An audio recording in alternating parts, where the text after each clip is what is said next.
Welcome back to the Shepherd's Pie, a slice of faith for our messy lives. I'm Tony Kolenc, a professor at Ave Maria School of Law, the father of 5 grown children, and the author of inspirational fiction for teens and adults. Our big news item as we start off season 3 of the Shepherd's Pie is that our new format is expanding beyond just issues that impact youth. We're still going to have our same wonderful format of talking to guests about important issues of faith, but we're going to be focusing on really just how do we apply faith to help handle the messes that life serves to each of us. As our first guest on this new season, we have with us today Annie Harton, who is a licensed marriage and family therapist, and we're going to be talking with her about living as a single person in today's messy world.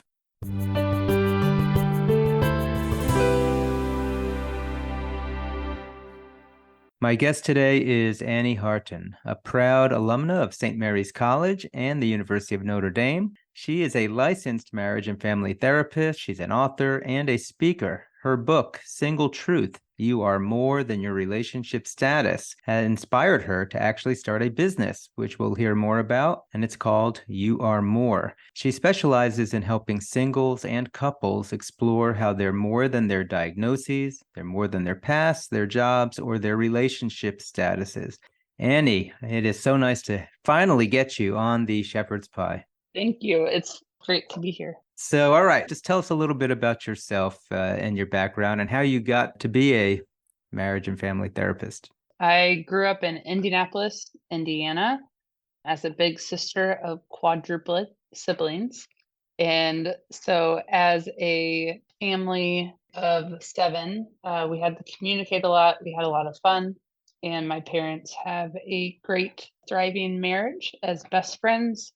And that inspired me to help other families to also have the strong bond that we do. So that's what led me into kind of the intrigue of psychology and counseling to help other couples and families to experience the love, especially that only Christ can give. So I call myself a Christ-centered counselor because I also have a master's in theology, and I love to integrate faith or create a safe space so that families can feel that that is definitely relevant to their story and who they are. I don't have to just counsel Christians, but a lot of clients find me through Christian means. So whether that's through the Archdiocese or CatholicTherapist.com or other ways, I like to always ask how they found me so that we know how to integrate faith if that's something they would like. Seems to me that being a marriage and family therapist in today's world has got to be tough for a Christian therapist. As a lawyer, I see a lot of these cases where it just seems like there are landmines out there, waiting to explode on us by living out our faith.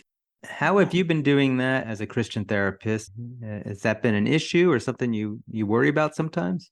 Yeah, in the field of therapy, it is very confidential for the most part. So people have the freedom to work with us, and my office is very clearly Christian focused. And so whether someone feels comfortable or not, surrounded by images of Our Lady or of Christ or the Holy Family, I love to have married saints around. So it's kind of up to them to say, okay, this makes me totally uncomfortable. There's also a focus on them choosing how they want to integrate.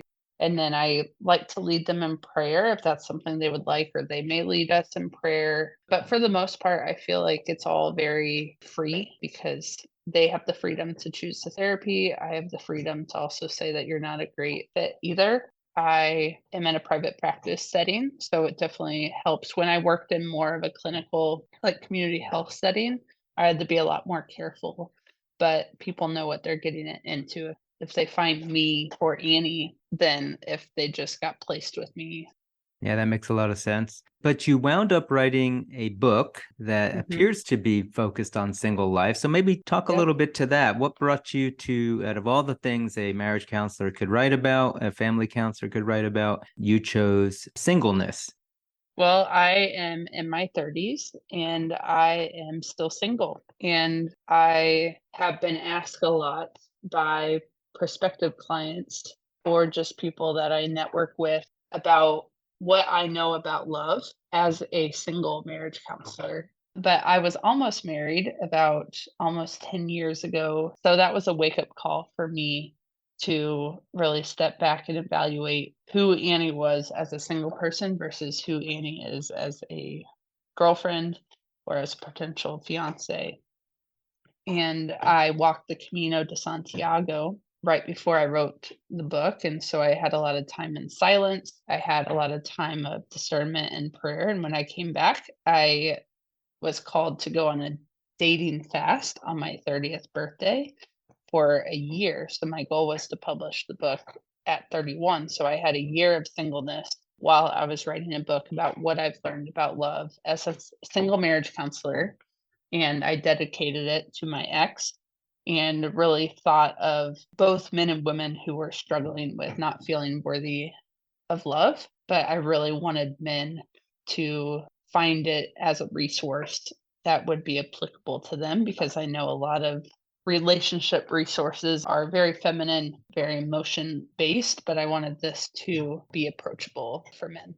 So when you talk about singleness, some people I think probably are wondering, are we talking about the type of singleness where it's like your vocation in life to be a single person, or are you talking about something else?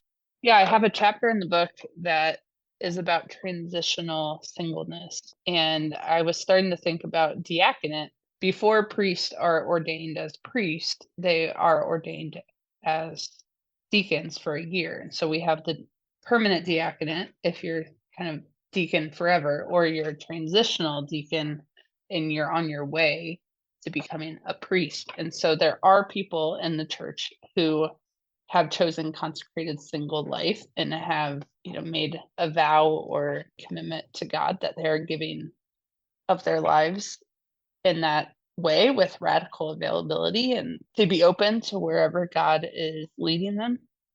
But then there are a lot of people who are single and yet still feel called to be married. I heard a lot in my life, especially as I got older, that, oh, you're single, that means you're probably going to be single forever, or maybe you're not meant to date, or maybe you're not meant to do this. Maybe you should be a nun, or maybe you should do this. And I just feel like you're either in like a singles group as a very young adult and trying to meet someone of the opposite sex so that you can get married and then join the couples Bible studies and marriage ministry and all of those things. But you kind of have this period in between where people are single, but they don't feel called to be that way for their whole life. They're just in this season of singleness that they're trying to ask God, why am I single still? And what's the purpose here? That's what I'm talking about. If you had to try to put a theme on your book or summarize kind of the heart of your book, what would it be? There's a motto that I share in it. A spouse is an assist and not the goal. So that's one thing. So I'll kind of set that aside. And then the other is that you don't lose yourself in marriage, but you give yourself. And we have this idea that marriage is the ultimate goal. And once we're married, then we don't have to have any goals anymore. Right. When I was kind of preparing for marriage in my past relationship, my friends were asking me like, what are your life goals and what do you want in life? And I'm like, I just want to be married. And that's like all my mind could see. But the more you learn, the more your life like continues onward. But now you're married, so you have this companion along the way, but you still have your callings, you still have your vocation with your work or with your hobbies or with your ministries and church. Those could change, but you're not going to be stripped of everything that was you prior to marriage. And so that brings me to that second point, that we don't just lose who our prior self was. So when someone gets married, yes, you kind of die to yourself and like live this kind of new life. You may change your name. You may have to move to a new city. You may have to make changes like that. But we need to shift our mindset to this giving of ourselves. And if we give of ourselves, we have to know who we are so that on dates and through the process of discernment when we hope to marry another person. We have to know ourselves well enough that we can like introduce them to us. Do you have any tips for people to know themselves? That sounds very Greek philosophy to me. Know thyself. So how is a single person get to know themselves? Yeah, it's a big season of discovery. It's a big opportunity to just try something new. So this is where you have the time, you may have the finances. I know in my singleness, I've been trying to learn how to cook better. I used to eat like a 5-year-old and kind of have mac and cheese and chicken nuggets and all of those kind of basic things. But I said, well, it's just me in the house. Might as well, try some recipes, try to just experiment a little bit, because if I burn dinner, then I can always just grab a peanut butter and jelly sandwich or something like that, that I'm not burning the whole family dinner. So I've gotten some practice to be more confident in the kitchen, or somebody may want to learn an instrument. And I took ballroom dance lessons that I've always wanted to do. So just asking around, thinking about what do I want to do with my time? What crazy things do I want to go, and what spontaneous trips do I want to go on? What groups do I want to join? Do I want to audition for a play, or just any kind of thing that may help you to bring that child you out, like things that you really enjoyed as a kid, or hobbies that you've always wanted to do that you said later I'll do that. Singleness is a great time to explore and to have fun. So you mentioned earlier this idea of transitional singleness versus permanent singleness. And I suppose if somebody is in a period of their lives where they are single, they may not know if this is the transitional version or the permanent version. Mm-hmm. So any advice on even just discerning whether you are supposed to be single your whole life? I mean, it seems like, I guess you just wait around and see if you get married, but that doesn't seem like much of a discernment. Mm-hmm. Yeah. So there are 2 points to that. So when I went to Notre Dame, the vocations director often said after masses that if you are called to be a priest, God will fill your heart with that joy. Like that will bring you the greatest joy. If you're called to marriage, that will bring you the greatest joy. If you're called to singleness, like that will bring you some freedom, that joy. And to know that God doesn't take volunteers. So whatever we are called to, we need to trust that if God put that desire in our hearts, that he has a plan to fulfill that. So that's a big thing, that if you feel called to marriage and you just have this strong calling to marriage, then there's something probably to that. While if you are a single person and just think everyone else is getting married, I feel like I should want to be married, or I feel like I should join the club, then that may not be the healthiest discernment just because other people are doing it. And then something that helped me during a dating class I was taking is to really think about, if you never got married, would Jesus be enough? And so it's that challenge to say, am I placing my worth in future marriage? Is the only happiness marriage? I had a colleague, while I was finishing the book, she passed away after a reunion that we had with my grad program. And that really hit me, that people die without getting married. And they're not in heaven right now saying, dang it, I wish I could be married. Because they are with the fullness of love right now in heaven. So I think that's the perspective shift, that like if the world ends tomorrow and we just happen to not have a ring on our finger, are we going to be less than? Or are we saying that marriage is going to strengthen my mission in the kingdom? Will this person add to my life rather than just be the to-do item that I have to check off sometimes? And you mentioned earlier about your book was meant not just for women, but also for men singles. And it made me think a little bit, is there a different experience of singleness for women versus men? Obviously, you probably can only speak as a woman from your personal experience, but clearly you counsel people in this area. Mm-hmm. Is it different being a male single versus a female single?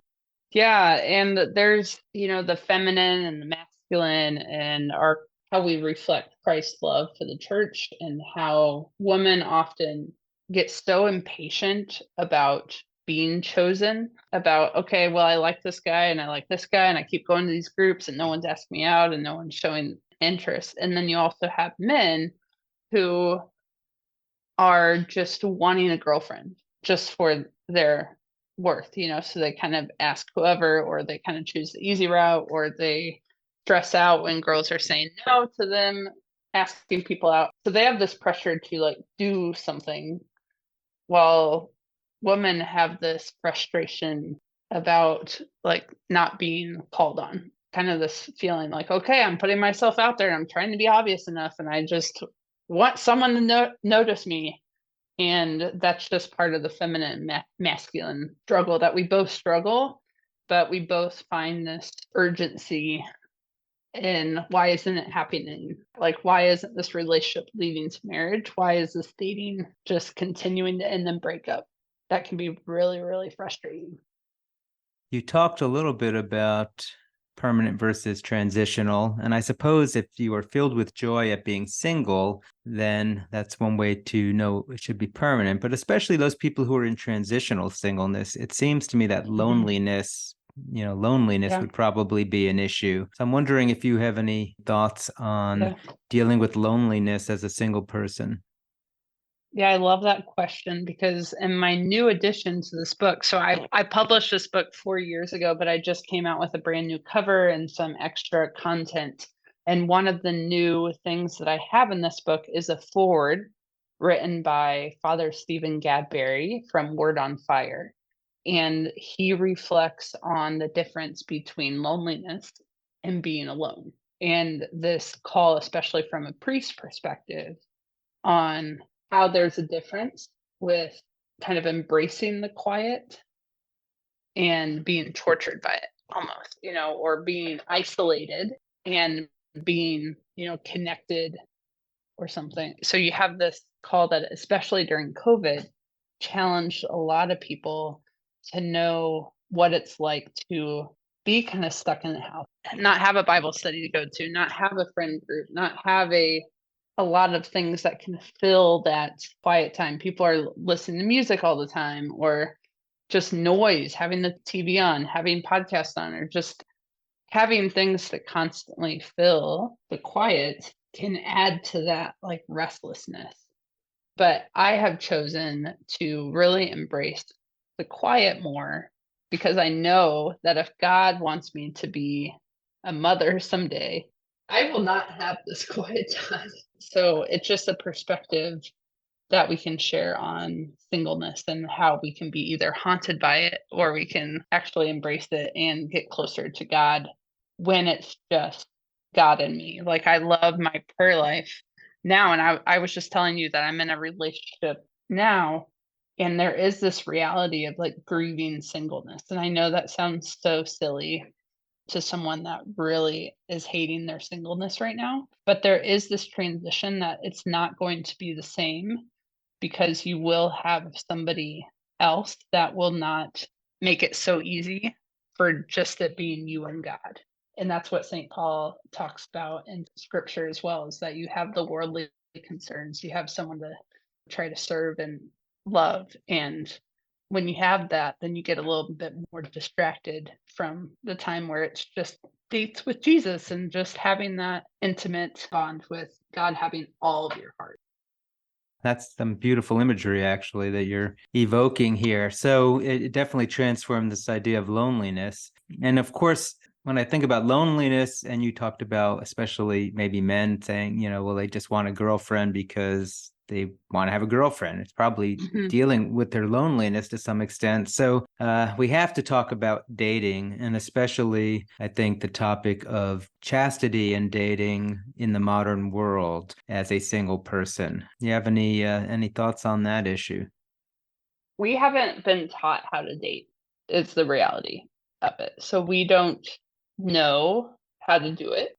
We put pressure where there doesn't need to be pressure. I took this dating course called School of Dating by these Christian dating coaches, and it was extremely helpful. And I took it right before I met I met this guy that I'm dating now. So it just really opened my heart to take chances and to not put so much pressure on dating, to just date to get to know people and to reach out and be bold and just go on a date and have fun with someone. Like, you have to take one date at a time, and then you decide you want to enter into that next stage. But you have to know about your attachment style. You have to know kind of where you have been in the past and how those past wounds have been coming up into your current interactions and what you're projecting on other people. And it's just a full thing. Like, dating really involves like the rawness of all of your past stories and the lies that you tell yourself and the way your family has treated you, the way that you've handled breakups before. And just there's so much kind of mess involved that we think it's always just the person in front of us. But really, there's so much that is brought to those interactions. So I feel like we just haven't learned how to date, especially in the Christian culture where we just say, get married. So, on our first date, we have to decide if we're going to marry this person or not. And that's a lot of pressure. Yeah, and I think you mentioned St. Paul. I think St. Paul also talked about people marrying sometimes maybe because of their burning desire that marriage Hmm. is a way to satisfy that. So when I think about dating today and like on all these match websites, Hmm. from what I hear, I mean, I've been married for 34 years, so I don't know this from personal experience, but from what I hear, there's an expectation a lot of times on these websites that people are just going to hook up on dates. And as a Christian dating, obviously that could be mortal wound to you. Hmm. So I don't know, any advice for single people who are struggling with that issue? Yeah, it goes back to the silence as well. It goes to like, what does that fill for us? Because right now in a long distance relationship, I've been learning so much about communication. And when you aren't even in the same place, you don't have the physical to blur anything. You just have to dig deeper in your communication and to share your feelings and to talk through things, instead of maybe a date where you just go and make out or you just go and just sit with each other and not talk about anything. There are so many people in marriage prep. I love marriage prep, and there's so many people that I work with that haven't talked about big things yet. So a lot of physical activity has to do with a lack of some intimacy that we're feeling. So a lot of men, especially men and women with porn, is a huge issue. It affects the brain, it affects how we connect to people, it affects kind of that new flashy object that kind of catches our glimpse or our glance, and we're not able to really stay committed to one person forever because we just want like the newest thing. So physical activity has a lot to do with us and what I want and what I need is, I have this desire and I want you to fill that. But the more your heart is transformed in preparation for marriage, you learn how much that is a giving of yourself and the connection and that full, that full gift that only spouses can give to each other. Wow, yeah, I love how you talk about these issues, and we're definitely going to have you back on another time to talk more about these kinds of issues because I think people need to hear this, and you're really approaching it from a really unique perspective. Maybe it's more unique to me because I don't often talk about singleness, but tell us It's a little not bit. talked about, especially in the churches. We just don't have much language for it. The church really doesn't know what to do with singles, especially older singles that just are like, what are we going to do? And just trying to figure that out. So, if folks are interested in learning, getting a copy of your book, hearing more about your podcast, learning more about your business, You Are More, where should they go to learn more about you? I have two places, but you can just go to annieharton.com. That's a kind of a landing page for all of that. I'm also on Instagram at annie.harton. And then my company is called You Are More. So just youaremore.org is kind of the direct place to reach out to me about being a client. I can see anyone in Indiana, but as a counseling client, and I'm also stepping into the world of coaching. So I have a coaching program based on my book as well. So that information can all be found on youaremore.org. Wonderful. But if you are outside of Indiana and they wanted to see you as a counselor, like with the Zoom counseling, that's not allowed? Well, I would say reach out to me. I'm currently getting licensed in a few other states. So it always helps to reach out. And I also know a lot of other Catholic therapists around the country that can help you out. Wonderful. Annie, thanks so much for coming on the show today. This has really been enlightening to me and hopefully to our listeners also. Thank you. Unfortunately, that is all the time we have for the show today. We've been speaking with Annie Harton about living as a single person in today's world. Again, this is Antony Barone Kolenc. If you want to learn more about me or my books for teens and adults, please come and check out my website at antonykolenc.com. But until next time, may God bless us as we rely on our faith to work through the messy challenges of our lives.